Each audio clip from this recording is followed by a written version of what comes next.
cars everywhere, that kind of thing. So I remember we get there, and right before we land, I mean, the flight attendant looks over at us. I remember we're getting on the plane. He looks at us. He goes like this, and the last guy getting in, he goes 1, 2, 3, 4. He goes, CIA. We go, no, Marines. He thought you were Yeah, because CIA we were all guys? in suits. Oh, wow. Yeah, and so we sit down, and right before we land, he comes over, he looks at us, and we're all sitting in the same, kind of the same row, and he looks at us, and he goes, all right, gentlemen, he goes, looking straight, says, we're about to land, and you're about to step back 2,000 years. I'm going, That's what he said to you. that's what he said to us. And I look Wow. at him thinking, what the heck's he talking about? I'm looking out the window, it looks pretty, modern. So anyway, we get off the plane, and everybody starts walking towards these two big yellow lines because you got to go meet these shuttles, and they take you into the terminal.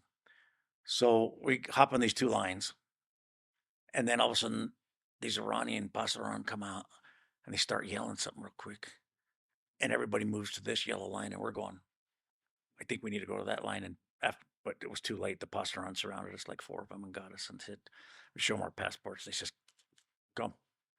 So that, like, nobody from the embassy came to meet you there? Well, they couldn't come out to that part of the area of the airport. Okay. And just for clarification, Yeah, the Pasdaran, was that like Revolutionary Guard.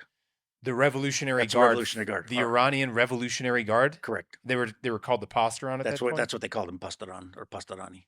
But Yeah, they were part of the government at the time. correct.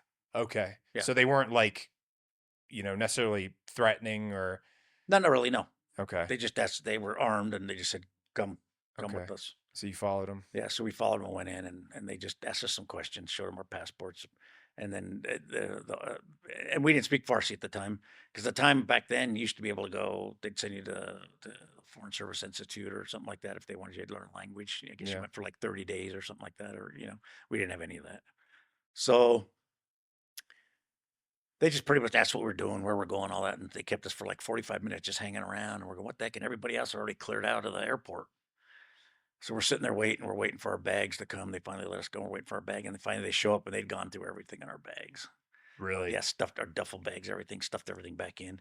So we grabbed our stuff, and there's guys waiting for us out in the van, and it was a sergeant, and he was with the local driver, and they stuffed this van, and drove us through Tehran. I told you it was like a modern city back then, Yeah. like Denver back then in the mountains, Denver area, and they were building new buildings, and that kind of stuff.